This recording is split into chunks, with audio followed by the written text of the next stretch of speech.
Ya, selanjutnya Bapak Ibu, izinkan saya juga untuk menjelaskan mengenai kegiatan yang akan dilaksanakan.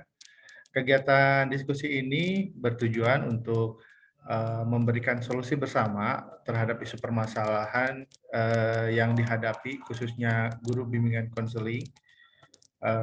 Kemudian rangkuman hasil FGD dapat menjadi pertimbangan dalam kajian keilmuan ataupun penelitian, mungkin nanti dibawa oleh Ibu Yusi untuk dijadikan di perguruan tinggi. Kemudian rekomendasi organisasi dan lembaga akan menjadi, mudah-mudahan menjadi bahan pertimbangan untuk pembuatan kebijakan, kemudian pengetahuan tambahan tentunya untuk Bapak Ibu guru BK dalam memberikan layanan dan program BK. Tema yang akan diusung dalam FGD kali ini adalah mengenai merdeka belajar dan menuju merdeka karir. Ini mungkin tema yang diambil dari bagaimana kondisi proses belajar yang saat ini ramai. Ramainya kenapa? Karena belajarnya sekarang udah di rumah. Belajarnya bisa dari mana saja. Belajarnya bisa bersumber dari segala hal, baik itu dari apa yang dihadapi maupun sampai yang cukup dengan satu klik semua informasi keluar. Namun ya itu tadi, resource-nya, sumbernya dari dapat dipercaya atau tidak dan bagaimana. Kemudian seperti tadi sudah disampaikan, izinkan saya juga untuk membacakan CV lebih lanjut mengenai Ibu Dr. Yusi Riksa Yustiana MPD. Beliau lahir di Bandung 15 November 1966. Beliau bekerja di UPI di jurusan Psikologi Pendidikan dan Bimbingan, Fakultas Ilmu Pendidikan. Tinggal di Ibu di Padalarang sekarang, Bu? Gimana? Tinggal di Padalarang sekarang, Bu? Cuman sudah dari sejak 20 tahun yang lampau. Saya tuh suka lupa. Aduh, mohon maaf, Umi. Kalau saya sampai melewatkan ini. Kemudian ada juga mengenai pendidikan. Sari jadi 20 tahun yang lalu sempat. Ya, betul. Saya ingatnya itu mungkin ya, Bu ya. Kemudian beliau S1 di jurusan Psikologi Pendidikan dan Bimbingan UPI, S2 juga sama di Psikologi Program Bimbingan Konseling PSS Bandung ya dulu mah. Kemudian dan S3 Program Bimbingan dan Konseling Universitas Indonesia tahun 2013. Dan sekarang menjabat sebagai dosen di jurusan Psikologi Pendidikan dan Bimbingan Fakultas Ilmu Pendidikan Universitas Pendidikan Indonesia. Ya, Bapak Ibu, sebelum memulai, izinkan saya untuk memberikan ice breaking terlebih dahulu supaya nggak kaku nih. Sayanya yang kaku sebenarnya.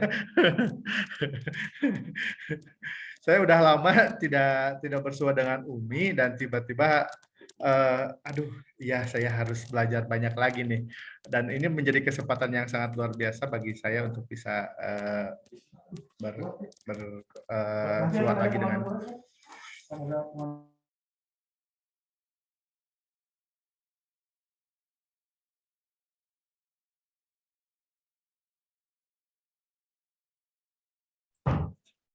mohon maaf Umi, ada biasa hat-trick dengan double dub.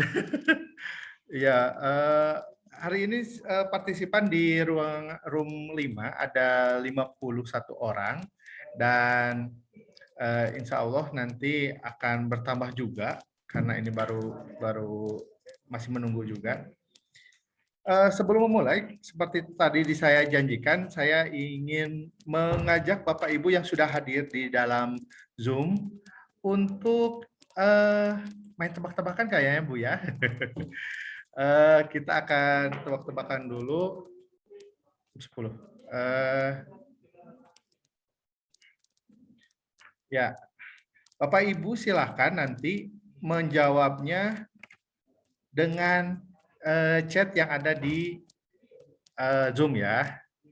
Saya akan menampilkan dulu yang ditanyakannya nih. Jadi tebak-tebakannya. Kita main tebak-tebakan dulu ya.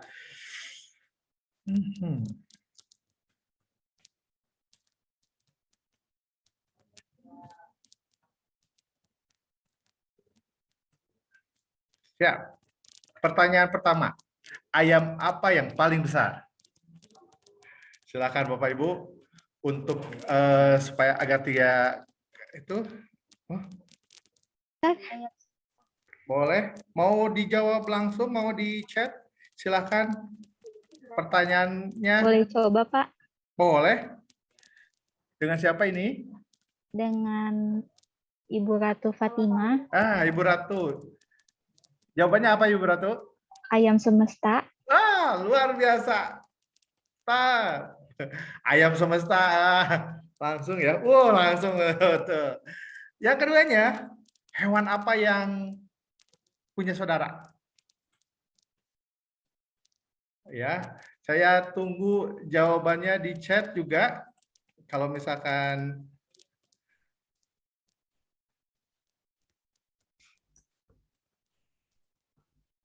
jawabannya adalah, coba lihat ya di chatnya, katak beradik. Ya betul sekali. Wah, luar biasa. Ini udah sering ya. Nah, sekarang burung apa yang suka ke WC? Coba, Bapak Ibu. Kita lihat tunggu jawabannya ya.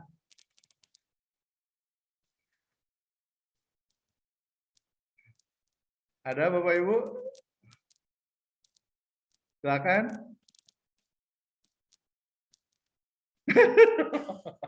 Wah, aduh itu. Burung kakak tua, burung pipit. Ada lagi jawabannya?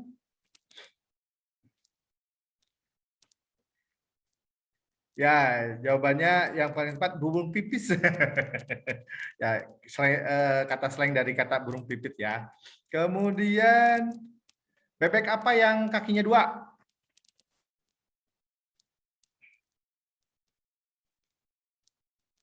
Ayo, Bapak Ibu, jawabannya? Iya, emang bebek kakinya dua. Ya betul sekali. Bebek tidak hoak. Ya. Kemudian selanjutnya, apa yang lebih berat dari 12 gajah?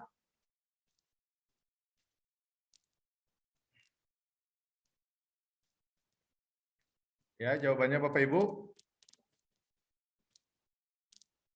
Apa yang lebih berat dari 12 gajah?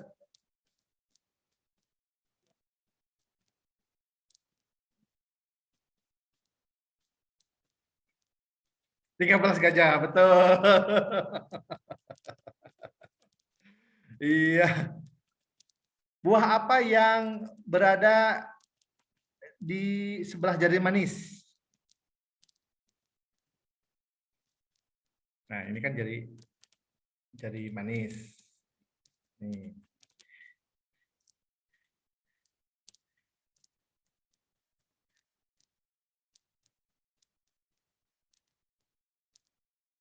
Jawabannya coba. Kelengkeng. Ya, terakhir udah. Buah apa yang bisa terbang?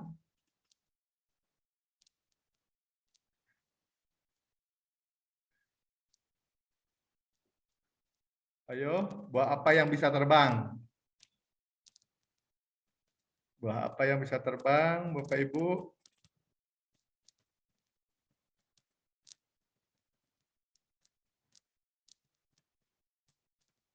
Wah, pada ini nih.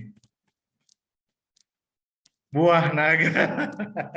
Ya, terima kasih Bapak Ibu atas partisipasinya untuk kondisi pertama pengkondisian ini, memecah suasana supaya tidak terlalu kaku. kita akan segera memulainya karena di partisipan ini sudah ada 61 peserta kegiatan. Untuk absensi nanti saya akan tampilkan Bapak Ibu. Mohon juga untuk nanti ada dibantu diingatkan oleh teman panitia yang akan berkeliling ke setiap room. Oke, Bapak Ibu, sebagaimana kita ketahui bahwa dalam kondisi pandemi seperti ini, proses belajar mendapatkan suatu beban yang cukup luar biasa ketika semua pola yang sudah biasanya dilaksanakan harus berusaha berubah secara total. Anak-anak mencoba untuk memahami bagaimana aplikasi-aplikasi yang sekiranya bisa membantu proses kegiatan di belajar mengajar tersebut. Namun manusia selalu menemukan caranya dan salah satu yang hasil cara tersebut akhirnya mereka belajar mandiri dan muncullah istilah Merdeka Belajar.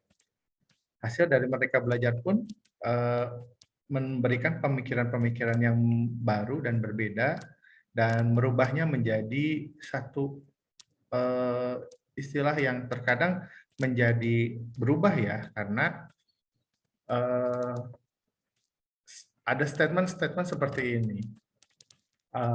Saya bisa belajar kok sekarang dan saya tidak perlu belajar lagi di sekolah karena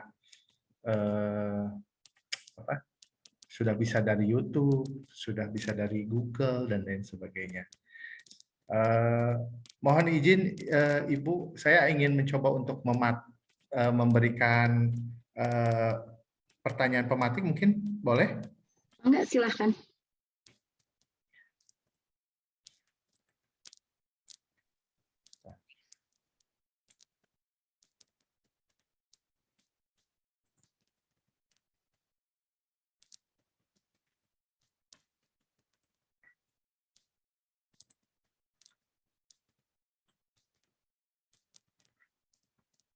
Bapak Ibu, ini ada satu pertanyaan dari yang bisa Bapak Ibu isi di kolom chat melalui menti.com.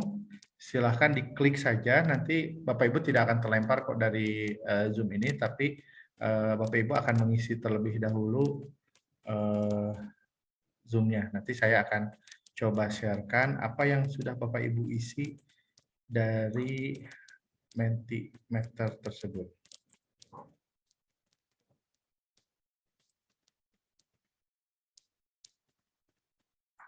Silakan, pertanyaannya sederhana saja.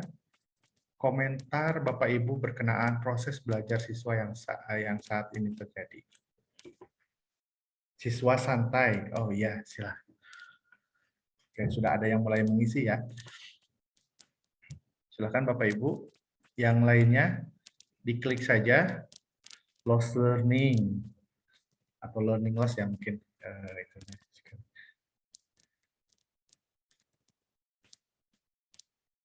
Siswa acuh.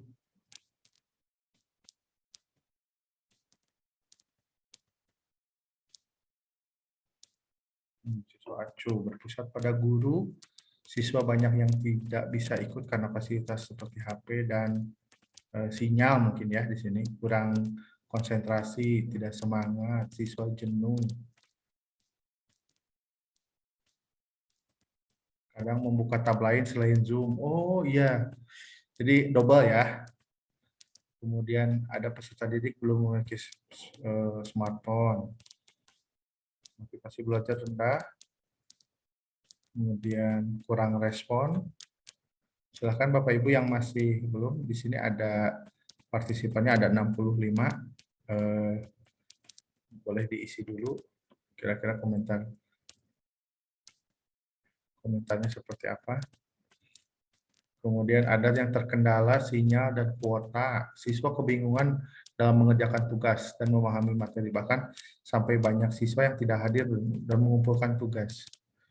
Kemudian merasa stres karena kebanyakan tugas katanya. Kemudian cenderung malas mencari informasi dan literasi yang kurang. Mulai jenuh, kemudian berminat dengan belajar karena kelamaan hari. Gurunya siswa menjadikan Google sebagai guru. Oh, semangat belajar menjadi menurun. Pembelajaran selama pandemi seolah-olah menjadi pemudahan generasi muda. Dan sungguh menyakitkan karena banyak yang pada mau pergi melaut karena jenuh dan lebih memilih mencari uang untuk memberikan orang tuanya. Ini kayaknya sekolahnya dekat pantai ini ya. Kemudian ada yang Bapak Ibu atau siapa ini yang memberikan komentar boleh acungkan tangan, raise hand. Nah, Ibu. Bagaimana Ibu? Ibu dari mana Ibu Rini ya? Iya. Ibu Rini dari mana? Saya dari Kalimantan Barat di Kabupaten Mempawah. Biasa Bu. Itu sampai anak didiknya banyak yang pergi melaut, itu ceritanya bagaimana Bu? Bukan saya Pak. Oh bukan. Oh Ibu dari dekat laut ya, daerah. Kalau iya, kondisi saya di dekat sana laut gimana juga. Bu? Kemarin baru banjir sih, baru banjir masuk air sampai ke rumah. Cuman itulah kalau sinyal sih bagus kalau di kotanya, cuman daerah pelosok tuh yang susah sinyal. Oh gitu. Masih banyak kendala ya Bu ya? Iya, masih banyak kendala, terutama sinyal. Oh iya, biasa. Mudah-mudahan diberikan kesabaran kalau misalkan kemarin ada musibah dan tetap semangat untuk memberikan pendidikan kepada peserta didik ya Bu. Iya, terima kasih Pak. Ya, saya mohon untuk Bapak Ibu yang ada yang mau berkomentar mengenai kondisi belajar saat ini, silakan Bapak Ibu.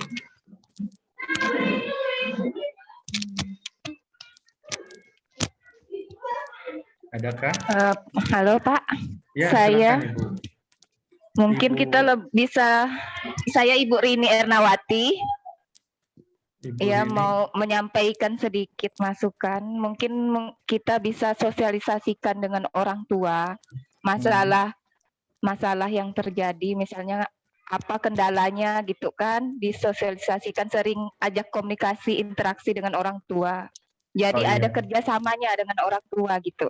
Baik Ibu. Iya. Terima kasih Ibu. Iya, sama-sama. Sebelum kita melanjutkan ke tahap selanjutnya, mungkin saya akan meminta ke Ibu. Halo Ibu. Iya. Ke Bu Yusi ya Bu ya. Kita akan mulai saja mungkin untuk pemantik diskusi pada kali ini. Ya, terima kasih banyak. Ya, terima kasih banyak Kang Agus. Dan terima kasih teman-teman semua. Saya senang sekali barusan mendengar suara Bu Rini ya dari Mentawah. Waktu saya ke Mentawah saya lupa 3-4 tahun yang lampau. Memang kalau datang ke Kalimantan wilayah ke sebelah sana itu memang wilayahnya wilayah sungai ya Bu Rini ya gitu ya. Sehingga memang kalau lalu terjadi pengelolaan yang tidak baik gitu, maka banjirnya akan menjadi lebih cepat gitu ya. Iya, Bu. Iya, saya sempat nyebrang ke satu daerah gitu di sana itu untuk melakukan diskusi dengan teman-teman guru waktu itu yang meminta CSR dari perusahaan tambang ya Bu ya, Oh perusahaan iya, tambang. iya. Lalu mereka melakukan CSR untuk guru-guru di sekitar tambang itu dan kami dari UPI diminta untuk hadir di sana. Jadi Oh iya. ya salah satu yang Biasa, saya lihat ya. ya salah Kalau satu yang tambang, saya lihat, tambang bikin acara ya Bu ya agar itu iya, ya. iya. Ya, baik. Iya, saya senang sekali bisa berangkat ke sana waktu itu dan Iya. senang sekali dapat hidangan hidangan ikan yang segar ya, beda dengan kalau Iya, di Bu. Bandung. Ya, tapi pada saat kami nyebrang itu kami juga dibilang itu Bu katanya ini buayanya masih banyak itu katanya kalau pada saat nyebrang itu ya sungainya besar sekali. Ya itu yang Iya. saya alami pada saat saya ke Mentawai. Oke, senang sekali Iya. terima kasih sudah bergabung. Baik, Iya. saya izin share dulu ya. Sebentar. Ibu Rini boleh di mute dulu? Oh iya. Silakan Ibu. Sebentar, saya benar yang ini atau bukan? Bentar.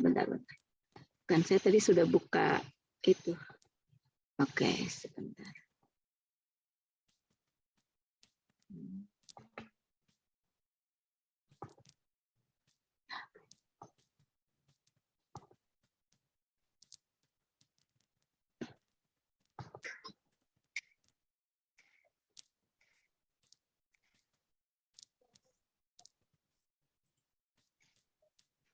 Suaranya bisa terdengar? Manusia hanya bisa memprediksi apa-apa saja yang mungkin akan terjadi.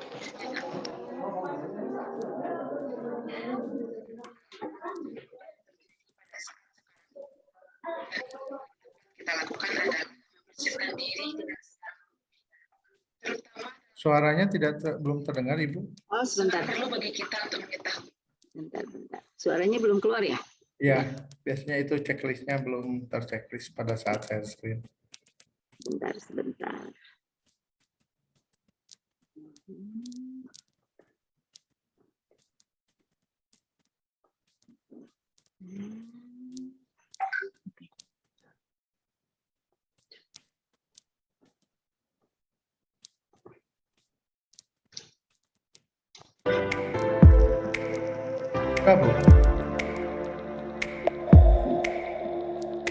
Berbicara tentang masa depan, memang tidak ada yang tahu pasti apa yang akan terjadi di kemudian hari. Manusia hanya bisa memprediksi apa-apa saja yang mungkin akan terjadi dan yang akan dibutuhkan di masa depan. Hal itu tentu berdasarkan pengalaman dan apa yang terjadi pada saat sekarang ini. Dan hal yang paling tepat kita lakukan adalah mempersiapkan diri dengan segala kemungkinan, terutama dalam hal profesi di masa depan. Sangat perlu bagi kita untuk mengetahui profesi-profesi yang berpeluang dan yang masih dibutuhkan di masa depan. Lalu, apa sajakah profesi-profesi tersebut? Inilah 10 profesi atau karir yang berpeluang dan yang masih menjanjikan di masa depan. Yang pertama, digital marketer. Digital marketer merupakan tombak marketing suatu perusahaan yang memiliki tugas untuk melakukan promosi melalui berbagai media ataupun platform digital. Digital marketer adalah salah satu profesi yang diprediksi akan menjadi salah satu profesi masa depan yang menjanjikan. Hal ini dikarenakan era digital yang terus berkembang, di mana segala kebutuhan maupun usaha semakin mudah dilakukan secara digital. Selain itu, besarnya pasar e-commerce di Indonesia telah menarik banyak orang-orang periklanan untuk mengembangkan usaha digital marketing. Dan hal ini tentunya tenaga sebagai digital marketer yang memiliki keahlian marketing akan semakin dibutuhkan di berbagai perusahaan. Yang kedua, praktisi kesehatan. Pekerjaan-pekerjaan di bidang kesehatan seperti dokter hingga perawat akan tetap menjadi profesi yang menjanjikan di masa depan dan tidak akan tergerus oleh kemajuan teknologi. Hal ini tentu sangat beralasan dikarenakan populasi manusia di bumi yang semakin bertambah. Sementara masalah kesehatan tidak pernah berkurang, yang membuat praktisi kesehatan sangat dibutuhkan kapanpun dan dimanapun untuk mengatasi berbagai persoalan kesehatan. Yang ketiga, konten kreator. Seperti yang kita ketahui bahwa YouTube sebagai sarana berkreasi para kreator merupakan salah satu media ataupun platform yang paling digemari oleh pengguna internet di Indonesia, bahkan dunia. Hal ini dikarenakan YouTube menyediakan konten yang amat bervariasi, baik informasi, pembelajaran, bahkan hiburan, serta apapun yang dibutuhkan oleh para penggunanya. Dan bukan hal yang mustahil bahwa profesi sebagai konten kreator akan sangat menjanjikan di masa depan. Hal ini tentu jika dilakukan dengan baik dan profesional. Yang keempat, pengacara. Sama seperti tenaga kesehatan, profesi pengacara pun juga tidak akan pernah tergerus oleh kemajuan teknologi. Hal ini dikarenakan permasalahan hukum yang tidak terpisahkan dari kehidupan bermasyarakat, serta ilmu hukum yang kompleks dan masalah yang tidak pernah habisnya. Hingga tidak mustahil bahwa profesi sebagai pengacara juga masih sangat menjanjikan di masa depan. Yang kelima, teknisi IT atau programmer. Teknisi IT merupakan orang yang bertugas membuat dan mengurusi segala sesuatu yang berkenaan dengan sistem digital dan komputer. Dan seiring kemajuan teknologi saat ini, hampir semua perusahaan memerlukan upgrade sistem komputerisasi mereka. Maka demikian teknisi IT akan terus mengalami peningkatan kebutuhan di dunia kerja. Karena walau bagaimanapun, perusahaan membutuhkan orang-orang yang bisa mengurus dan merawat sistem komputerisasi bisnis mereka secara berkelanjutan. Yang keenam, desainer. Profesi sebagai desainer, entah itu desainer grafis maupun fashion designer, masih akan menjadi profesi yang menjanjikan di masa depan.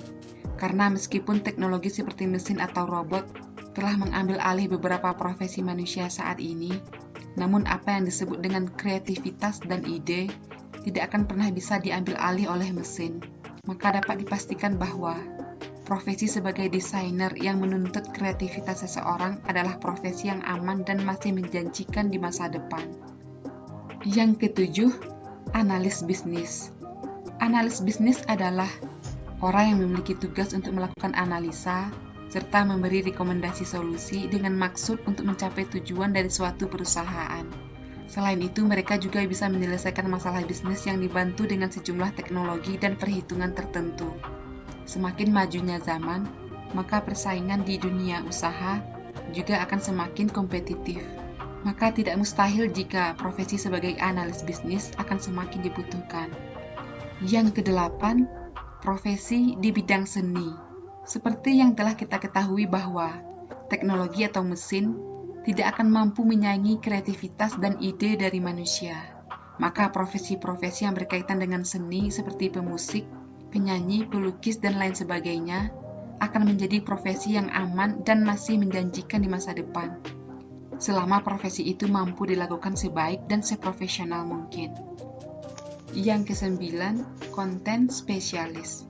Profesi-profesi umum yang kita ketahui tentang konten spesialis adalah mereka yang berprofesi sebagai SEO, content writer, atau copywriting.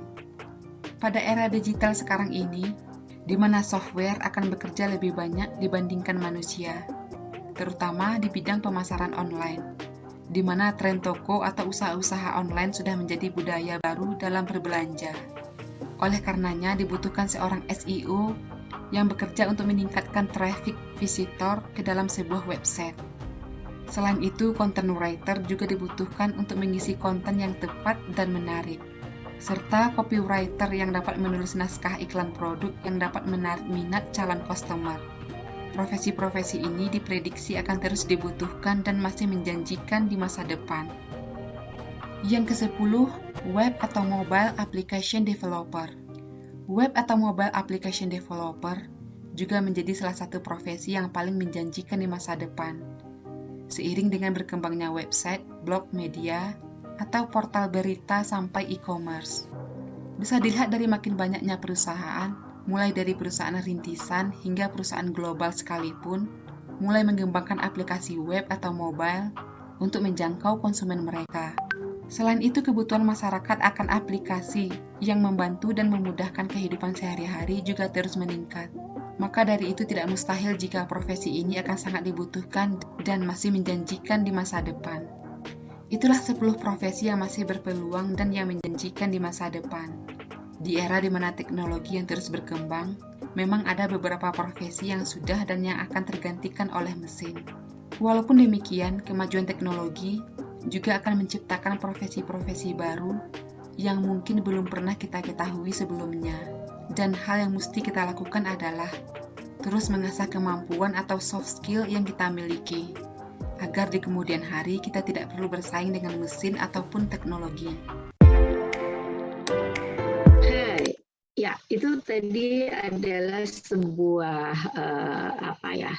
stimulasi kecil gitu ya tentang pekerjaan-pekerjaan yang dari hasil survei akan berkembang pada 5-10 tahun ke depan. Jujur saya tanya pada teman-teman, siapa di antara teman-teman yang sebenarnya nggak kenal dengan tadi 10 pekerjaan tadi? Gitu. Karena mungkin itu beda banget gitu ya di kepala kita gitu Kak. Kalau Kang Agus selalu ditanya pekerjaannya apa aja pasti yang kebayang dokter gitu ya. Kalau pengacara ya masih ada gitu ya. Tapi kalau ditanya konten kreator, ada nggak yang ngebayangin ada pekerjaan yang namanya konten kreator itu prodinya di mana gitu? Ya, gitu betul, kan? betul. Bisnis digital, marketer gitu. Ini kan sebenarnya pekerjaan-pekerjaan baru gitu ya, barusan disampaikan itu yang pada generasi saya misalnya itu tidak dikenal gitu. Pada generasi saya tidak dikenal gitu ya, tapi pada generasi saat ini dikenal gitu. Jadi makanya tadi saya tanya jujur berapa orang yang sebenarnya dari 10 itu kenal gitu pekerjaan-pekerjaan tersebut ya. Terus di mana mereka kerja dan sebagainya. Ini adalah hal yang menjadi satu catatan. Oke, ini sebagai inisiasi awal ya untuk kita bicara tentang kondisi-kondisi tersebut. Oke. Nah, teman-teman inginkan saya juga untuk men-share sedikit ya. Oke, sorry. Nah, kan tadi pertanyaannya adalah bagaimana sih Merdeka Belajar menjadi Merdeka Karir. Saya akan ngambil dari Merdeka Karir dan di bawahnya adalah Merdeka Belajar. Oke, gambarnya menjadi seperti ini yang saya ingin coba diskusikan bersama teman-teman ya. Oke, kalau kita bicara tentang Merdeka Karir karena Merdeka Belajar itu pada dasarnya harus dimulai dengan anak itu memiliki konsep diri yang positif. Dia tahu betul apa kelebihan dan tantangan. Ini yang secara frame harus kita ubah. Biasanya kalau kita ngobrol sama anak-anak kita akan tanya adalah apa kelemahanmu gitu kan, sebutkan kelemahan-kelemahanmu, sebutkan kelebihan-kelebihanmu gitu ya. Walaupun nanti pada saat diskusi pasti anak-anak akan lebih banyak ngomong kelemahan dibanding dengan ngomong kelebihan. Gitu. Kalau dibilang sebutkan 5 kelebihan, bentar ya Bu, apa ya gitu. Kalau saya selalu bilang, kalau saya mau dibilang kelebihan, saya bilang pertama kali saya akan bilang cantik. Kenapa Ibu ngomong cantik gitu? Jadi saya bilang, iya karena saya perempuan. Kesadaran bahwa saya perempuan itu pasti cantik itu harusnya menjadi bagian dari kelebihan. Nah, pengembangan frame seperti ini perlu di anak-anak. Nah, yang harus didiskusikan dengan anak-anak pada saat kita mau bicara Merdeka Karir, Merdeka Belajar ini adalah tentang kelebihan dan tantangan, bukan kekurangan. Saya punya kelebihan apa dan tantangan-tantangan apa yang harus saya hadapi ke depan. Jadi kita tidak bicara kelemahan karena pada saat kita berpikir dari sisi positif ada tantangan misalnya tadi tantangan menjadi konten kreator misalnya ya, tantangan untuk menghasilkan uang yang banyak. Oke, aku menjadi konten kreator tantangannya, maka dari kelebihan apa kita sebenarnya lalu bisa masuk ke sana. Oke, misalnya kelebihannya selama ini nilai akademik saya bagus. Yang disebut bagus itu paling tidak di atas KKM, anggap itu adalah bagus gitu ya. Kalau lalu KKM-nya 75 berarti 8 itu sudah bagus, kalau 9 berarti bagus sekali gitu aja kan sederhananya. Oke, lalu kalau kita bicara di konten kreator misalnya itu sebenarnya berhubungan dengan apa? Oh, berhubungan dengan logika berpikir. Berhubungan dengan logika berpikir artinya gimana nilai matematikanya, bagaimana nilai sosiologinya kalau dari teman-teman sosial, misalnya bagaimana nilai dari bahasa kalau ada di kelas bahasa, misalnya seperti itu. Jadi membangun konsep diri yang positif terhadap diri sendiri itu penting pada saat kita mau bicara tentang merdeka karir, merdeka belajar. Karena pada saat kita masuk pada dimensi konsep diri yang negatif, kita nggak merdeka. Kenapa? Karena merdeka itu pada dasarnya adalah kita punya pilihan. Jadi pada saat kita sudah negatif kan kita merasa tidak punya pilihan. Aku sudah jelek, aku udah begini, apalagi gitu ya. Makanya disebutnya sebagai tantangan. Yang berikutnya adalah naik kepada setelah memiliki konsep diri yang positif ini menjadi akar yang kuat, maka lalu berkembang menjadi daun itu adalah bagaimana mempergunakan berbagai peluang. Karena pada dasarnya pada saat kita bicara karir, kita bicara peluang. Kita bicara tentang kemampuan kita untuk menyeleksi peluang. Kemampuan kita untuk menyeleksi kesempatan peluang itu kesempatan yang ada. Nah, kalau kita mau menyeleksi kesempatan, kalau kita mau menyeleksi peluang, maka hal yang paling mendasar adalah bahwa kita harus menguasai keterampilan mengarahkan diri. Kita tidak akan bisa melihat peluang pada saat kita tidak mampu mengarahkan diri kita sendiri. Gitu ya. Kemampuan mengarahkan diri itu adalah artinya mengarahkan diri dalam mengelola waktu, mengarahkan diri untuk mengelola aktivitas gitu ya. Karena itu menjadi peluang. Pada saat kita mengatakan bahwa waktunya kurang 24 jam harusnya 36 jam, berarti apa? Berarti dia tidak lihat sebagai sebuah peluang gitu ya. Dan dengan kemampuan tersebut gitu maka tujuan akhirnya adalah tercapainya prestasi diri. Prestasi diri di sini adalah aktualisasi potensi yang dimiliki. Artinya bisa saja pada pendidikan atau akademik maupun berada pada non akademik. Ini yang mungkin perlu dirubah pada teman-teman. Saya misalnya pada seminar sebelumnya sempat ditanyakan oleh guru di sekolah gitu ya, pada saat saya membantu untuk WHT, dia bilang kenapa Bu, katanya anak-anak yang rajin, patuh, pekerjaan-pekerjaan dipilihnya itu PNS gitu ya, dosen. Tapi anak-anak yang dalam tanda petik Bu menuju di sekolah nate baung, ada orang Kalimantan, kalau saya ngomong baung tuh apa gitu ya. Kang Agus, yang anak-anak yang oleh sekolah dianggap nakal, oleh anak-anak yang oleh pihak sekolah, oleh pihak dewasa, kata dia sendiri bukan nakal kalau dalam kacamata saya ya, itu dianggap lasa kalau kata orang Medan gitu ya, dianggap sering melanggar aturan. Justru mereka menjadi para pengusaha-pengusaha yang sukses. Itu muncul gitu ya. Artinya kenapa? Karena mereka terbiasa melihat itu tadi mempergunakan peluang.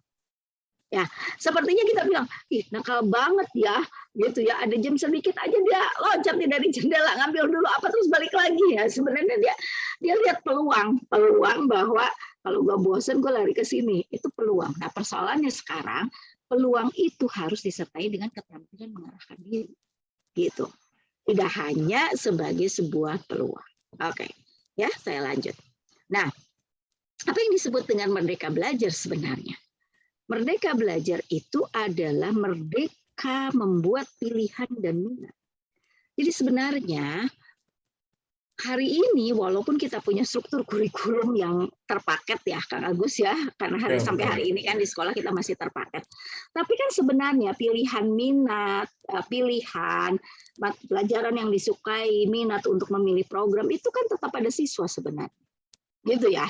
Gitu ya, artinya sebenarnya kalau di SMA nih teman-teman di SMA boleh anak-anak kan boleh pilih di program mana, IPA, IPS, bahasa atau apa. Kalau di SMP kalau dibilang pilihan minat Bu, di SMP belum ada programnya. Iya, di SMP belum ada programnya, tapi paling tidak dia bisa anak-anak itu bisa membuat pilihan bahwa saya akan lebih menekuni misalnya sosial. Sehingga dapat nilai yang tinggi di sosial, sementara untuk nilai eksaknya saya nggak usah terlalu, maksudnya saya semampunya saya, tapi harus mencapai nilai KKM misalnya. Merdeka, kita punya kemerdekaan untuk memilih pilihan itu, gitu ya. Dan menjadi merdeka apa aja, gitu? Merdeka dalam strategi dan teknik belajar, gitu ya. Strategi dan teknik belajar. Jadi kalau misalnya teman-teman di sekolah itu mengajak atau anak-anak mengajak siswa untuk mengenali, saya seringkali gitu ya kalau baca RPL gitu ya, gaya belajar gitu ya, mengenali gaya belajar. Ini maksudnya bukan hanya sekedar anak mengenali gaya belajar, tetapi bagaimana lalu dia paham dengan gaya belajar yang dimiliki, dia memiliki kemerdekaan untuk menetapkan strategi dan teknik penguasaan mata pelajaran. Gitu kan? Misalnya nih, Ibu Yusi nih gaya belajarnya adalah kinestetik, gitu ya. Gaya belajarnya kinestetik. Kinestetik itu kan selalu bergerak, makanya Kak Agus paham betul gitu, Ibu Yusi mah peribuhan kan itu gitu ya, karena memang Ibu saya yang orang luar biasa. gitu ya. Orangnya kinestetik gitu. Nah, lalu karena saya kinestetik, strategi dan teknik saya untuk belajar gitu ya. Kalau lagi pada saat kalau saya mengingat masa lampau, saya memilih belajar naik di pohon jambu, pohon jambu gitu ya. Saya memilih belajar naik ke atas atap rumah gitu ya. Kalau di Sunda disebut tapara gitu ya. Kenapa? Karena pada saat saya berada pada posisi itu tidak ada orang yang mengganggu saya. Kalau saya udah nemplok di pohon jambu, mana ada yang ganggu saya kan gitu ya. Gitu ya. Itu misalnya satu. Itu kan strategi, teknik yang saya.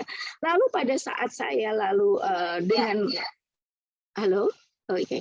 Pada saat saya lalu misalnya kalau sekarang udah nenek-nenek nih nggak nyaman lagi Kang Agus kalau harus nemplok di pohon jambu gitu ya. Masa ada nenek-nenek masih nemplok di pohon jambu. Ya, tapi strategi dan tekniknya tetap dengan bergerak. Apa dengan bergerak itu? Saya aktif ikut dalam berbagai aktivitas-aktivitas di kelompok-kelompok belajar. Jadi akhirnya kan saya tidak membaca secara langsung, tapi saya perolah dalam diskusi, saya perolah dalam ini. Jadi bergerak gitu ya, bergerak untuk mengikuti berbagai aktivitas. Itu kan artinya ya kemerdekaan saya untuk menetapkan strategi dan teknik belajar. Dan yang terakhir yang menjadi dasar adalah merdeka psikologis. Merdeka psikologis itu adalah melepaskan semua beban pada saat kita memang ingin mencari tahu tentang sesuatu. Gitu ya. Maaf nih, seringkali kita terbebani dengan gitu ya, terbebani dengan pikiran-pikiran matematika harus begini, ini harus begitu, ini harus begitu gitu ya. Sekarang pertanyaan saya kepada Kang Agus misalnya, apakah iya nilai kita semua harus 8? Enggak kan? Karena pada saat kita menetapkan 3 tadi itu, kita menjadi secara psikologis menjadi terkekang gitu. Tapi kecuali Anda punya dreams gitu ya, kepada anak-anak kita ajak, oke, Anda punya dreams apa? Oke, Anda punya dreams apa? Saya dreamsnya adalah menjadi seorang perwira angkatan laut. Oke, kalau Anda mau jadi seorang perwira angkatan laut, mari kita pelajari bersama ini. Maka secara psikologis walaupun itu adalah sebuah tuntutan-tuntutan, tapi dibebaskan oleh diri secara psikologis bahwa itu adalah sesuatu yang saya sukai. Ya. Itu yang disebut dengan merdeka psikologis gitu ya. Jadi seberat apapun kalau itu adalah hal yang disukai kan orang no problem, ya kan? Orang harus nyelam ke laut lepas ke laut lepas gitu dengan cari ini dengan kedalaman berapa, tapi dia merasa happy kan no problem gitu. Padahal kalau kita secara psikologis jadi problem kan belum gimana kalau jatuh, gimana kalau tenggelam, gimana pertanyaan itu kan menjadi sangat besar gitu ya Kang Agus gitu ya. Oke, lanjut. Iya. Nah, sehingga hakikat merdeka itu pada dasarnya, halo Mbak Laili, halo Mbak Dia, halo Mbak Enok gitu ya. Ini karena yang ada di depan saya ini 3 nama ini Kang Agus ya, maaf, jadi saya belum sampai yang lain.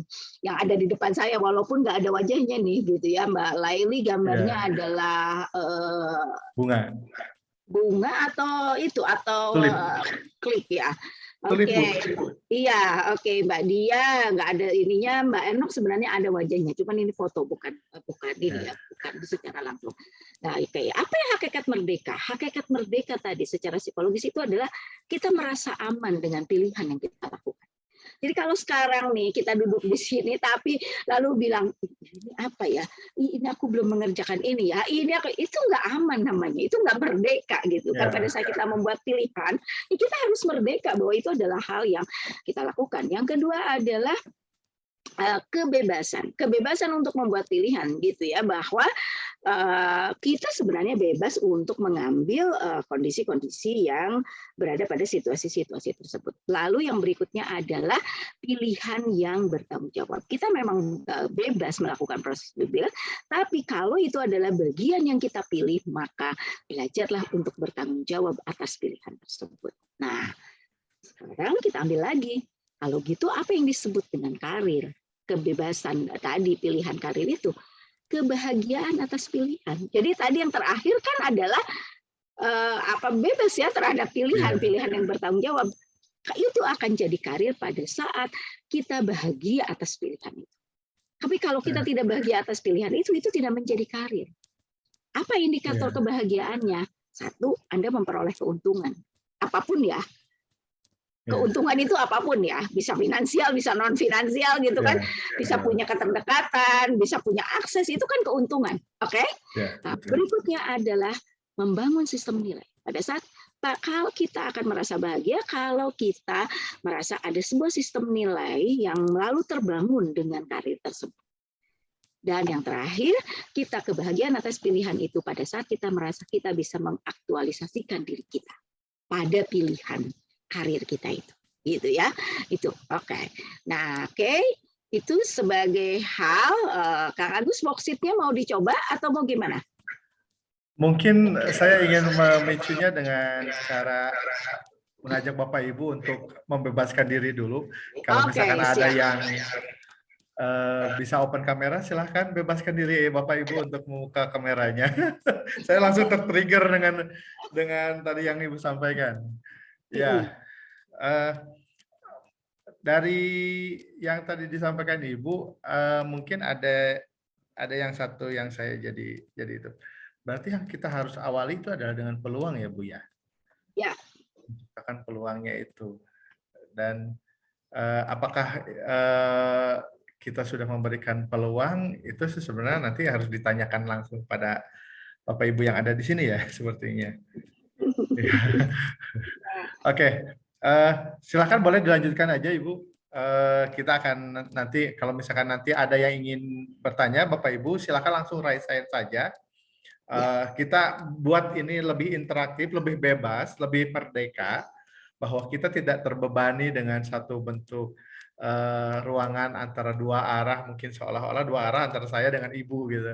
Silakan kalau misalkan nanti ada yang ingin berbicara atau mengungkapkan pendapat ataupun mungkin jadi bahan pertanyaan, silakan disampaikan melalui room chat atau raise hand dulu untuk membuka open kameranya. Terima kasih. Silakan dilanjutkan dulu. Ya, ini soalnya katanya kenapa ada yang ada di RSCM, ada yang sambil ngajar, ada yang sambil ngasuh balita. Selamat. Ya, selamat. Inilah hari ini gitu ya. Hari ini peluang ini adalah ibu-ibu sedang menangkap, Bapak dan Ibu sedang menangkap peluang sambil mengerjakan aktivitas tapi juga memperoleh ilmu gitu ya. Oke, kita ini di worksheet ya. Silakan Bapak Ibu tulis di sendiri saja lah. Silakan Bapak Ibu tuliskan nama sendiri bukan karena ini nanti pada diri Bapak dan Ibu ya, bukan pada saya. Oke, sebentar. Oke. Nah, sebenarnya lalu sekarang yang tahap pertamanya boleh difikirkan aja deh kalau memang tidak mau ditulis gitu ya. Tapi kalau ada yang memiliki menyimpan tulisan boleh juga akan sangat ini. Menurut Bapak dan Ibu, saya minta Bapak dan Ibu menuliskan satu saja, nggak usah banyak-banyak, satu saja cukup. Apa kebutuhan yang dirasakan ibu, ataukah keinginan ibu, ataukah kepentingan ibu, ya Bapak gitu ya, baik diri sendiri maupun orang lain, satu saja. Misalnya nih saya nih misalnya saya nulis misalnya saya ingin makanan enak misalnya ya, saya nih, tapi silakan Bapak dan Ibu berpikir apa. Gitu ya, Bapak dan Ibu berpikir apa? Mari katakan Bapak Ibu dibebaskan. Ya, dibebaskan. Saya nggak karena tidak ada yang salah dengan pilihan-pilihan. Ya, Tidak ada yang salah dengan pilihan-pilihan. Silahkan. Kalau mau di kolom chat juga boleh. Apa yang Bapak Ibu inginkan pada saat ini?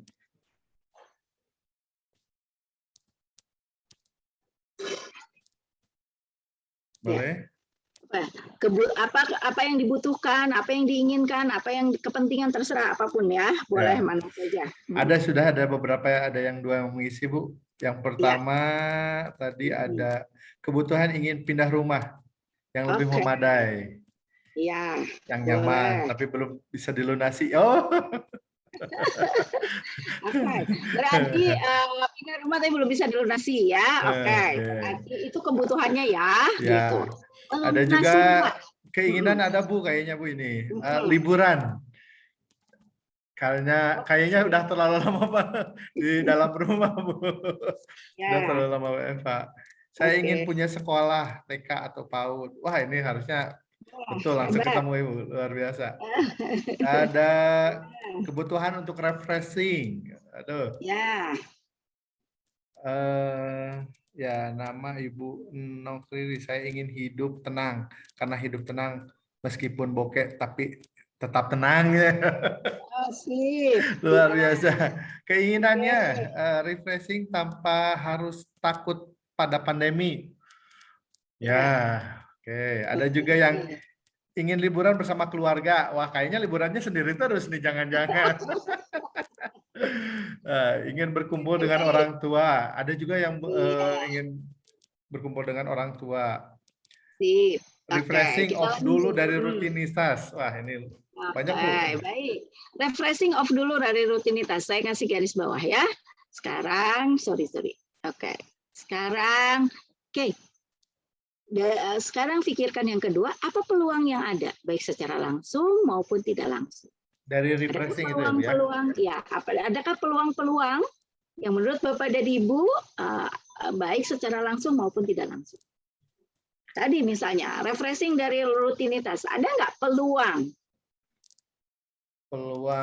yang dekat saja, misalnya saja nih yang dekat weekend ya Bu ya, gitu ya, nonton drakor gitu. Betul.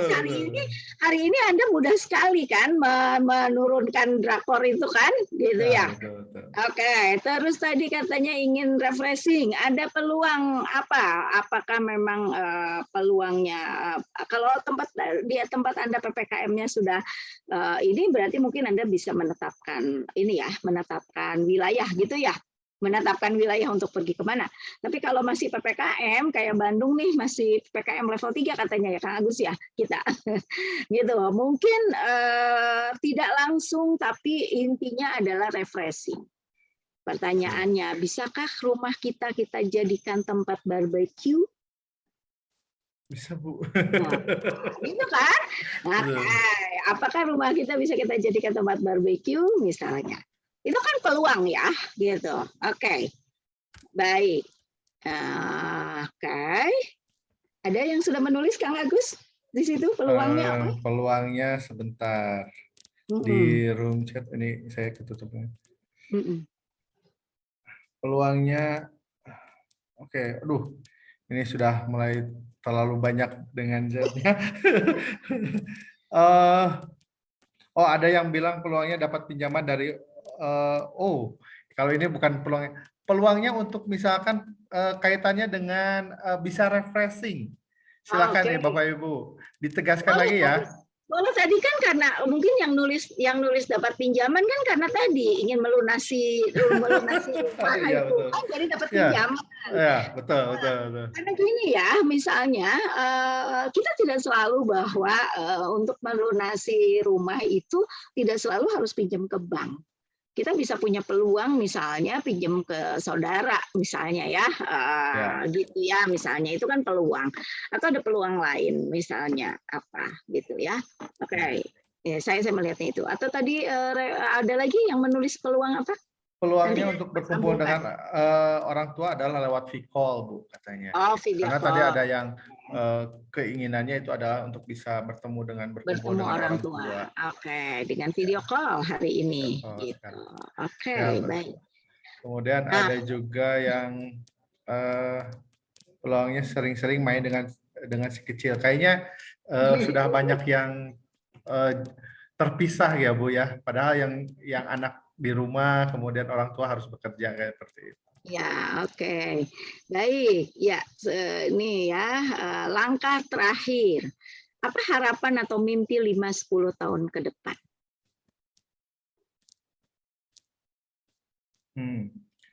Silahkan Bapak Ibu, kalau misalkan itu langsung juga dilanjutkan. Ketik harapan dulu, harapannya apa? Harapan, titik 2, apa yang Bapak ingin dari 5 sampai 10 ya Bu ya? Ya, 5-10 tahun ke depan. Ya, 5 sampai 10 tahun ke depan. Ada yang naik haji, bahagiakan ibu dan ayah.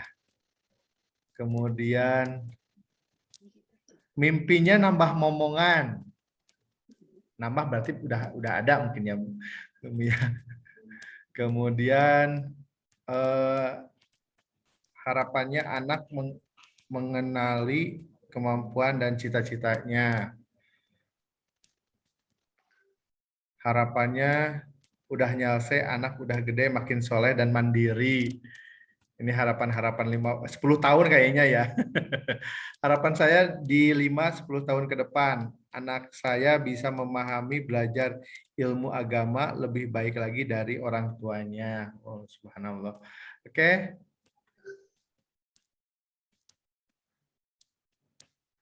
Silakan Bapak Ibu jika masih ada yang ingin menyampaikan apa yang memiliki sekolah sendiri 5 tahun dan 10 tahun ke depan memiliki sekolah sendiri, amin. Didoakan Bapak Ibu, silakan. Harapannya lebih mengabdikan diri dan mengamalkan ilmu keagamaan itu, kemudian sekolah TK atau PAUD-nya terwujud ya, amin. Punya tempat usaha naik haji. Amin ya rabbal alamin. Mudah-mudahan terwujud.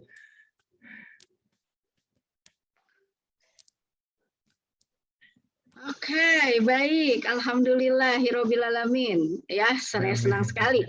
Nah, saya sekarang pengen tahu 10 tahun ke depan gitu ya, 10 tahun ke depan itu tadi 5 sampai 10 tahun ke depan pengen punya sekolah sendiri. Pertanyaannya, kalau itu adalah peluang gitu ya, kalau tadi peluangnya apa? Nyambung tidak? Kenapa? Karena pada dasarnya itulah yang kita sebut dengan kita kemerdekaan karir. Kalau kita mau bicara sekarang, saya ambil yang terakhir aja barusan ya, 5 sampai 10 tahun ke depan saya pengen punya sekolah sendiri. Pertanyaannya, peluang apa yang sebenarnya lalu sudah kita punya? Apa ada di sekitar kita? Peluang sekolah seperti apa? Hari ini masanya adalah masa pandemi. Bisakah kita membuat sekolah maya? Gitu kan? Ya. Artinya itu yang muncul. Nah, kalau kita lalu mau masuk kepada sekolah maya, kebutuhan dasarnya apa misalnya tadi? Kalau kita mengatakan bahwa kita mau 5-10 tahun ke depan itu kita punya sekolah gitu. Pertanyaannya adalah kita gitu di sini gitu ya di dalam kebutuhan kita ada nggak orang lain itu merasakan memang butuh sekolah? Ada nggak kebutuhan sekolah pada orang lain? Atau sekolah seperti apa yang sebenarnya dibutuhkan? Karena kalau kita cuma bicara sekolah, banyak loh sekolah hari ini sudah pabalatak kan gitu ya. Apa sih pabalatak? Sudah sangat banyak. Apa yang sebenarnya lalu kita pikirkan dari kita punya sekolah itu karena kita ingin sekolah yang seperti apa? Apa kebutuhan kita atas sekolah itu yang belum hari ini terabsorb atau terfasilitasi oleh sekolah yang ada? Gitu ya. Misalnya nih, kenapa muncul sekolah-sekolah dengan satu ciri khas tertentu inklusi? Karena pada saat saya punya anak yang ternyata berkebutuhan khusus, anak saya tidak terlayani dengan baik di sekolah biasa. Gitu kan? Kebutuhannya dari situ. Peluangnya apa? Peluangnya banyak ahli, banyak orang yang sebenarnya peduli, kita bisa bersama-sama berdiskusi untuk membangun sekolah tersebut. Sehingga 5-10 tahun ke depan, sekolah dengan karakteristik untuk anak-anak seperti ini jadi. Gitu loh. Maka sehingga itulah yang lalu menjadi kebebasan kan. Gitu kan. Kenapa misalnya gitu ya.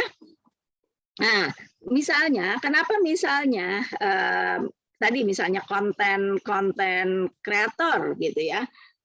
Tuh peluangnya rumah saya di kampung banyak balita tapi tidak punya sekolah. Halaman rumah saya cukup luas. Itu peluang. Nah, berarti karakteristik ya kebutuhannya apa masyarakat butuh ada tempat untuk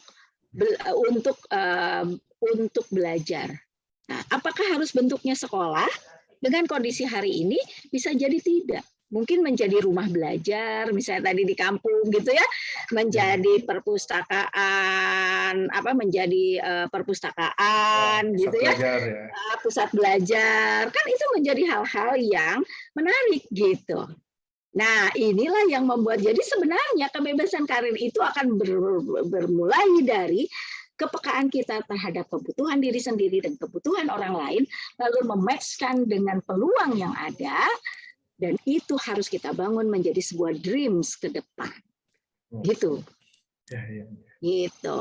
Oke, sederhananya begitu. Kang Mangga, silakan. Saya sudah memantik nih diskusi. Luar biasa Umi, dan saya kira teman-teman juga sudah mulai banyak yang ingin menyampaikan diskusinya ya, karena bisa bentuknya kesan, bisa bentuknya saran, bisa bentuknya pertanyaan juga. Jadi tidak terpatok hanya sebuah pertanyaan saja. Silakan Bapak Ibu jika ingin ada yang hal didiskusikan terkait dengan kondisi di lapangan di Bapak Ibu mengenai bagaimana, apakah kita sudah membuat peluangnya? Silahkan. Nah, itu boleh disampaikan. Apakah sekarang Bapak Ibu sebagai posisi sebagai guru BK sudah cukup memberikan peluang kepada siswa-siswinya untuk bisa merdeka dalam proses belajarnya? Nah, usaha-usaha seperti apa yang seyogianya bisa dilaksanakan oleh sekolah untuk bisa menciptakan proses merdeka secara peluang untuk merdeka seperti itu. Silakan Bapak Ibu, saya tunggu pertanyaan dan masukannya. Silakan. Jika ada yang ingin didiskusikan, boleh acungkan raise hand dulu atau langsung open mic. Assalamualaikum warahmatullahi wabarakatuh. Waalaikumsalam warahmatullahi wabarakatuh. Iya, saya dengan Yani Nur Rahmah, Umi Yusi, apa kabarnya? Apa kabar? Kalau saya nyebutnya Teteh ya. Iya. Begini Umi ya, ini berdasarkan pengalaman di lapangan juga. Jadi di masa pandemi ini banyak anak-anak yang memang karena kondisinya banyak dengan gadget ya Umi ya. Gitu. Ya. Pada akhirnya mereka ketika belajar itu bukan melaksanakan tugas sekolah, tetapi lebih banyak kepada gadgetnya. Nah, banyak sekali orang tua yang mengeluh kondisi seperti itu. Tetapi pada dasarnya ketika ditanya anak-anak itu kenapa, mereka jenuh. Gitu. Jenuh dengan kondisi tugas-tugas sekolah yang memang ketika dikasih tugas juga nggak ngerti gitu Mi ya. Gitu. Mau bertanya juga susah gitu karena ada karakteristik anak yang memang dia tuh lebih suka bertatap muka dibandingkan dengan online seperti ini. Nah, kondisi seperti ini membuat sekolah, saya juga sebagai guru BK lebih banyak komunikasi lewat video call atau lewat ini juga, misalnya Zoom gitu, seperti ini.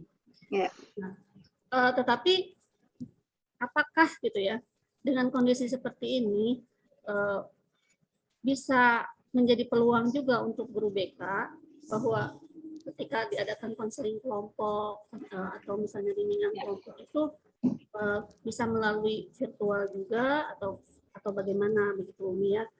Karena dengan keterbatasan yang ada, terutama kalau saya tuh kan kerjanya di diskotik ya, di sisi kota Letik Umi. Jadi mereka ada yang punya ada yang punya gadget, ada juga yang tidak. Bahkan ada yang punya kuota, ada yang ibu dasarnya punya kuota begitu kan. Nah, itu kendala-kendala yang dialami saya ketika di daerah. Beda dengan yang di kota ya, Umi. Kalau di daerah itu begitu. Dikasih tugas, ibu saya nggak punya kuota. Ketika kita home visit ke rumahnya, gitu ya, ternyata memang tidak punya kuota, bahkan tidak punya HP sama sekali. Nah, itu kendala-kendala yang kami alami ketika di lapangan. Itu saja mungkin ya, Umi ya. Terima kasih. Mohon tanggapannya. Assalamualaikum warahmatullahi wabarakatuh. Waalaikumsalam warahmatullahi wabarakatuh. Itulah makanya kenapa saya tidak mengatakannya sebagai masalah. Saya lebih suka mengatakannya sebagai tantangan. Itu yang harus ada di frame kita pada saat kita melihat situasi. Tantangannya adalah tidak semua anak-anak memiliki perangkat yang cukup. Artinya apa? Artinya, apakah kita akan melihat gitu ya? Kita akan melihat bahwa apakah ada peluang untuk melakukan aktivitas menggunakan satu perangkat untuk beberapa orang. Ini yang mungkin akan menjadi sebuah catatan, gitu ya. Nah, maaf, Teh Yani, pernah dengar program internet masuk desa? Iya, pernah. Pernah. Oke. Apakah sudah pernah dicek di kecamatan ada fasilitas itu atau di kelurahan ada fasilitas itu? Belum, Umi. Saya hanya kalau yang saya lakukan selama ini saya mencari teman yang satu lokasi nih. Jadi lokasi. Iya, siapa yang punya? Oke. Nah, problem itu sudah bagus. Itu kan artinya peluangnya adalah gitu ya. Peluangnya adalah berapa banyak nih kalau ada anak saya yang tidak punya kuota, berapa banyak anak saya yang punya kuota. Lalu sehingga bisa kita kumpulkan beberapa kelompok kecil kan gitu ya. Itu kan berarti peluangnya. Peluangnya adalah di satu sisi tantangannya ada anak yang tidak punya kuota, di sisi lain peluangnya ada anak yang punya kuota. Nanti eksekusinya adalah bagaimana menggabungkan anak yang punya kuota dengan anak yang tidak punya kuota. Gitu kan? Itu eksekusinya. Saya melihat peluang lain. Kenapa saya melihat peluang? Tadi pertanyaan saya, pernah nggak dengar tadi kan misalnya pertanyaan saya, pernah tidak dengar internet masuk ke desa? Kenapa? Karena kata Menteri Kofindo, di setiap kecamatan itu ada satu generator yang berhubungan dengan internet itu. Bentuknya seperti mobil, gitu. Bentuknya seperti mobil. Itu perlu kita cek. Nih di Jawa Barat mana nih, kecamatan mana aja, dia bisa jalan kemana, mobilnya kemana, itu yang terjadi. Jadi nanti mereka belajar di sekitar si mobil itu, gitu kan, mendekat ke sekitar mobil itu, karena disitulah ininya, gitu. Dan termasuk juga di sana ada beberapa komputer yang bisa dipakai. Jadi maksudnya si mobil itu bawa server lah bahasa kasarnya ya Kak Agus ya, kalau dalam bahasa ini mah bawa server gitu, lalu di sekitarnya ada komputer-komputer. Kalau dia nggak punya tadi HP-nya, kalau dia nggak punya laptopnya, tapi kalau dia punya HP-nya tapi nggak punya kuotanya, cukup duduk mendekat lalu dapatlah sinyalnya dari gitu kan.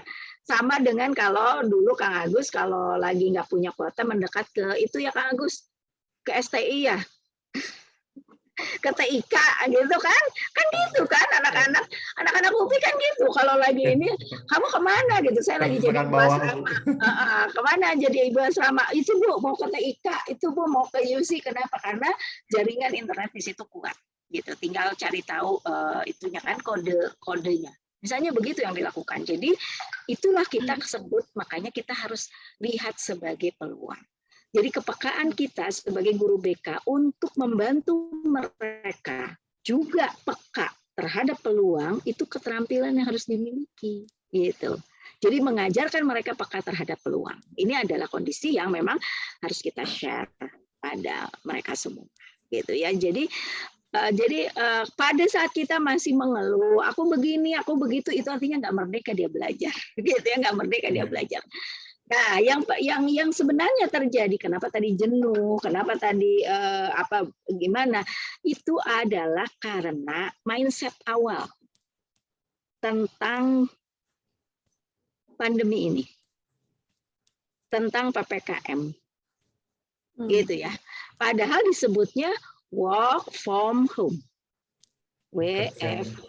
Di rumah. Tapi yang terjadi adalah libur di rumah. Play from home. Worknya nggak ada, gitu. School from home-nya, school-nya nggak ada. Artinya pengarahan diri, tetap mengatakan bahwa oke, ini adalah jam saya sekolah, maka berarti oke, saya harus siap untuk duduk di depan ini, gitu kan? Jangan ini mah, kamu kata ibunya bangun itu sekolah udah mulai, dari jam masih tunduk gitu. Itu kan artinya dia tidak secara mental tidak membebaskan diri untuk mengikuti proses belajar. Ini penting gitu, mengubah mindset ini penting. Gitu.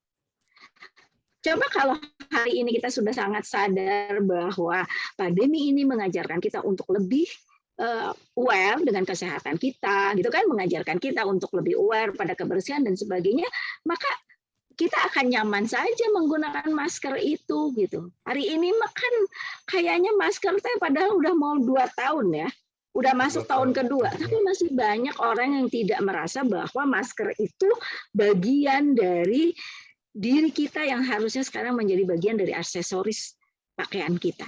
Sama kan seperti misalnya Yani dulu menggunakan kerudung, kan awalnya marah riuh gitunya pakai kerudung karena merasa tidak bagian dari kita, tapi lama-lama kerudung itu kan harus menjadi bagian dari kita. Betul?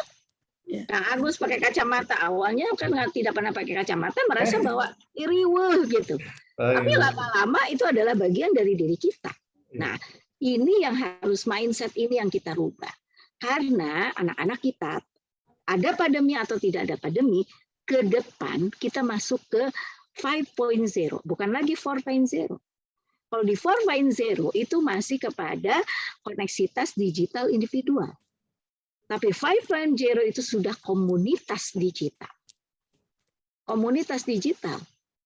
Gitu ya. Sekarang Tayani aja walaupun tadi di sisi kota diskotik gitu ya. Tapi kan sudah merasakan kan belanja pakai gosen itu sudah terjadi kan?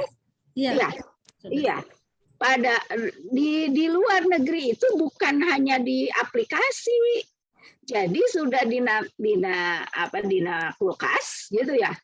Jadi itu aplikasinya tertempel di kulkas, jadi begitu buka kulkas kurang ini. Jadi dia tinggal tempel telur kurang, jadi tinggal cari itu toko siapa, telur ini. Itu tertempel di seperti itu karena sudah menjadi community digital. Gitu. Kita mah masih pakai Grab juga, walaupun saya suka ketawa-ketawa sendiri kalau anak-anak itu ya pesan seblak 10.000 gitu, biaya kirimnya salah 12.000. Ya. Nah itu kan artinya kan proses pengalahan dirinya nggak bagus gitu. Nah ya kondisi-kondisi ini contoh saja gitu ya. Oke. Ada lain Bu? Ini ada pertanyaan lain. Pertanyaannya sebentar ini ada. Apakah mereka belajar dapat dipengaruhi oleh lingkungan keluarga? Iya betul. Ayeuna nyuruh anak, kata Agus, buka buku, ya kan? Konsep dari belajar itu buka buku kan? Ya. Oke, tapi ibu nanti nonton drakor rame. Nonton Ikatan Cinta Bu sekarang Bu. Mirik atau anak mama boleh nonton terus, hari aku nggak boleh. Iya betul. Ya, artinya kesenangan belajar, keingintahuan gitu ya. Saya mau tahu nih. Ini ada Pak Cahyo nih, Pak Cahyo, halo. Karena ada di depan saya Pak Cahyo, maaf saya tanya. Gitu. Pak Cahyo di rumah TV-nya pakai TV kabel nggak Pak?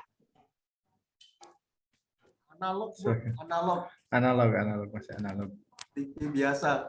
Oh analog gitu, enggak karena kan sekarang karena sekalian ini internet biasanya kan kayak misalnya seperti saya IndiHome itu kan karena apa sebenarnya Sekalian. pesan internet, tapi kan IndiHome-nya menjualnya dengan TV-nya kan gitu ya. Itu makanya kenapa saya tadi tanya gitu. Kenapa misalnya saya ngomentarin itu? Karena banyak gitu pada saat teman-teman itu tersambung dengan TV kabel, ada banyak sebenarnya channel-channel pengetahuan gitu. Tapi yang dibuka tidak itu. Yang jadi favorit channel keluarga tuh tidak itu. Gitu. Itu misalnya contoh gitu ya, contoh saja gitu ya. Kenapa tadi saya tanya itu karena kalau saya di rumah karena IndiHome itu jadi beli paketnya itu di dalamnya yaitu namanya orang jualan ya Pak ya. Pintar-pintarnya orang jualan satu paket antara gitu ya beli internetnya sama kita harus langganan TV kabelnya kan. Ya dalam satu. Nah, artinya bagaimana peluang ini dipergunakan gitu. Artinya oke, kita nonton hari ini nonton ini tapi bentar Mama lihat nih di ini ternyata ada acara tuh bagaimana tuh mengenal binatang, bagaimana mengenal ini. Itu kan misalnya adalah hal-hal yang bisa kita lakukan gitu. Nah, ini yang kita harapkan sebenarnya bisa terjadi gitu. Jadi kalau ditanya tadi menganalisis peluang agar benar-benar bisa mendukung adalah sebenarnya ini ya saya melihat gitu ya. Kenapa misalnya makanan ya industri makanan itu nggak mati di masa pandemi? Karena orang di rumah itu cenderung kan kalau lagi di rumah kita ngapain ya? Kayaknya enak lah kalau makan ini. Kayaknya enak kalau makan ini. Kayaknya enak kalau makan ini. Gitu kan? Nah, pada saat kita mengatakan kayaknya enak kalau makan ini, itu adalah kebutuhan gitu. Dan pada saat kita merasa itu enak, terus kita coba. Halo, aku bikin ini loh. Ada yang mau coba nggak? Gitu. Buat peluang ya. Itu kan peluangnya. Peluang Anda apa? Peluang Anda adalah WA group. Saya tanya nih, berapa banyak WA grupnya Pak Cahyo? 10. Banyak pasti. Banyak tuh, banyak. Ada 10 lebih. Ada 10. Kalau pada satu web saja ada 10 orang, berarti ada 100 orang kan? Kemungkinan kita sharing, ya kan? Kemungkinan kita menjual. Saya ingat betul ya, saya sangat berterima kasih pada semua teman-teman pada saat saya ingat betul pada saat ayah saya terpapar COVID dan harus masuk rumah sakit dan beliau sudah meninggalkan kami. Tapi saya ingat betul pada itu susah sekali kita dapat yang namanya tadi ya plasma darah itu kan. Itu kenapa saya sangat ini karena saya merasa bahwa betapa saya punya keterikatan dengan teman-teman di bimbingan konseling dengan murid-murid saya karena dari 10 labu gitu ya dari 10 labu 4 labu itu saya peroleh atas koneksitas bimbingan konseling itu ya atas koneksitas bimbingan konseling ada yang dia ada ibunya ada dari mana gitu ya itu saya peroleh dari situ dari mana di WA gitu jadi begitu saya mengatakan bahwa saya butuh plasma saya share ke semua uang yang saya miliki lalu kan teman yang ada di WA itu karena ngerasa dekat dengan saya share lagi gitu kan misalnya saya share di guru di dosen yang merasa bahwa dekat dengan saya pengen bantuin Bu Yusi dia share lagi kan ke uang yang punya dia kan gitu. Betul. Ya kan kayak misalnya saya sama Pak Cahyo gabung Pak Cahyo bilang aduh ya saya mau bantuin Bu Yusi berarti Pak Cahyo men-share di 10 uangnya Pak Cahyo itu kan artinya triple itulah mengapa media sosial itu penyebarannya menjadi luas gitu ya tapi makanya kalaupun kita lalu jadi bully itu juga menjadi susah menutupnya karena menjadi IMML gitu kan terus itu adalah peluang gitu jadi kalau dikatakan bagaimana kita melihat peluang sebenarnya peluang itu ada di sekitar kita aja persoalannya kita menganggap yang gini mah nggak bisa gitu dan saya melihat ada banyak sekali orang yang hari ini gitu ya contoh saya sampai bercandaan kita adalah kalau bertamu lagi di masa pandemi jangan minta itu katanya jangan minta pohon Jangan minta bunga, karena hari ini kan semua orang di rumah itu lalu kalau nggak masak, ngurusin tanaman gitu ya. Nanti kalau Yani ke rumah Umi Yusi bikin tanamannya apa aja, aku boleh minta satu enggak? Katanya itu nggak boleh katanya sekarang. Jadi artinya sebenarnya tadi apa yang jadi peluang itu hobi-hobi gitu ya tadi, pilihan minat. Itu harusnya menjadi hal yang bisa berkembang sebagai peluang-peluang kita untuk gitu ya, untuk bisa masuk pada situasi ini. Gitu. Oke. Ya, Kang Agus kembali. Luar biasa, Umi. Saya langsung oke, terdiam sejenak dan mengingat kembali, oh iya saya WA Group udah ada berapa ya? Oh iya. Umi udah mengatakan, oke, relasi adalah investasi. Oh, WA Group saya udah banyak. Berarti investasi saya udah banyak. Ya silakan Bapak Ibu juga, jika ada yang masih yang ingin disampaikan, silakan. Oh ya, Umi, kalau tadi apakah kadang-kala kita punya harapan yang belum menyadari peluangnya ada gitu. Ya. Itu bagaimana mengidentifikasinya, Umi? Sebenarnya bukan peluang yang nggak ada, hanya kita aja tidak melihat gitu ya. Ini sebenarnya teori yang paling tua ya, saya bilang paling tua karena memang udah disampaikannya udah lama banget sama teorinya gitu ya.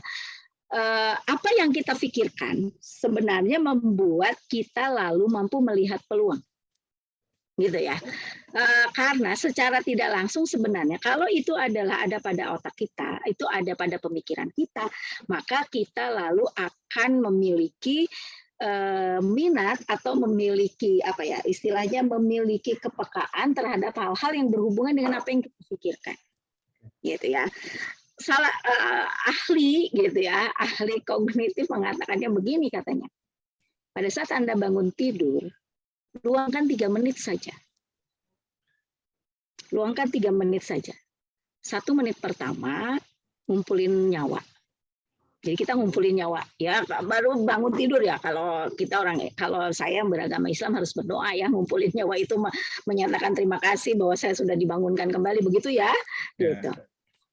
1 menit kedua, katakan apa yang akan Anda lakukan hari ini. Ada banyak di antara kita yang tidak sadar apa yang terjadi dalam keseharian. Udah maghrib lagi ya? Kenapa? Karena nggak pernah kita rencanakan. Jadi waktunya lewat begitu aja gitu.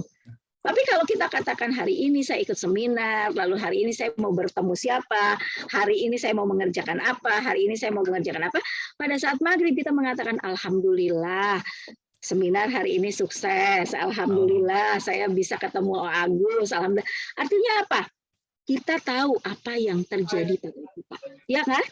Tapi kalau kita tidak merencanakan itu, kitanya kemarin naonnya gitu. Kemarin kamu ngapain? Apa gitu. Seharian ini apa yang terjadi pada dirimu? Nggak tahu. Karena tidak disim oleh kita. Nah, lalu katanya 1 menit ketiga katakan apa yang kamu inginkan, apa yang kamu harapkan. Dan pada saat kita mengatakan maaf misalnya, saya ingin pergi ke Mekah. Itu lalu setiap kita lalu nanti ketemu flyer yang berhubungan dengan Mekah, lihat gambar yang berhubungan dengan Mekah, itu tuh automatically otaknya nyambung gitu. Kenapa? Karena sudah di frame di sini. Itulah yang sebenarnya kita sebut sebagai peluang. Gitu kan? Yeah. Ternyata kita baca nih informasi dari sebuah bank, Anda bisa berangkat ke Mekah lebih awal dengan ini nanti tinggal ini kan itu artinya kita dapat ternyata ada ya peluang pergi ke Mekah dengan cara seperti itu. Gitu. Yeah. Yeah. Tapi itu tidak pernah ada pada peluang itu tidak pernah menjadi terpekakan kalau kita nggak pernah nempelin itu harapan. Iya, Oke. Terima kasih Umi atas ininya saya langsung catat satu, berdoa dulu, kemudian katakan yang diinginkan dan katakan yang diinginkan dan diharapkan. Mohon maaf untuk Bapak Ibu, tidak terasa kita 1,5 jam sudah terlewati dan ini sepertinya tidak, kalau misalkan berlama-lama nanti malah ada closing room secara mendadak. Terima kasih Umi atas kesempatannya. Mungkin ada closing statement? Oke. Pada dasarnya, sebagai orang bimbingan dan konseling, bicara karir adalah bicara tentang menata kehidupan. Karir not only job. Karir adalah rentang kehidupan kita. Jadi bicara karir, kita bicara tentang bukan hanya hidup, tapi apa yang kita ingin lakukan dalam kehidupan kita. Mari kita buat kehidupan yang menyenangkan untuk diri kita, sehingga kita berkarir dengan sangat baik. Assalamualaikum warahmatullahi wabarakatuh. Waalaikumsalam warahmatullahi wabarakatuh. Oke, teman-teman Bapak Ibu Guru, untuk kontak dan Instagram ya Bu ya. Dan untuk kontak dan Instagramnya nanti di gimana Umi saya menyampaikannya? FB-nya saya nggak tahu ya. FB saya udah lama nggak main FB, tapi boleh dari lihat. Nah, ya. Untuk untuk kontak langsungnya sudah Umi sampaikan di chat room. Kemudian untuk ini untuk email ya Umi ya. Itu FB alamat FB-nya ya. Oh FB-nya. Oh iya siap. Nanti FB kan masih zaman Yahoo-Yahoan. Ya Umi, nanti akan kita sesuaikan ini kira-kira paginya gimana. Instagram saya tuh kemarin ganti HP ya, terus delete terus saya lupa lagi ininya ya, apa kode Instagramnya apa, jadi saya nggak tahu lagi ini bikin lagi yang baru, tapi dilihat nanti di yusiriksa@gmail.com ya. Oke, mangga dicari aja deh Yusiriksa. Ya terima kasih Umi. Nah untuk teman-teman semua ya, Bapak Ibu Guru yang sudah hadir, terima kasih atas kesempatan berbaginya pada room 5, dan sekali lagi kita kasih emoticon tepuk tangan untuk semuanya, untuk Ibu Umi Risa yang pada saat ini sudah hadir dan memberikan materi. Mohon maaf untuk segala kekurangan Umi dan teman-teman, mohon maaf juga atas keterbatasan waktu kalau misalkan sampai saat ini belum bisa memuaskan, tapi bukan caranya seperti itu. Kita harus tetap haus terhadap ilmu. Silakan Bapak Ibu nanti akan kembali ke ruangan utama, dan kita akan melanjutkan acara selanjutnya. Terima kasih Umi sekali lagi atas waktunya.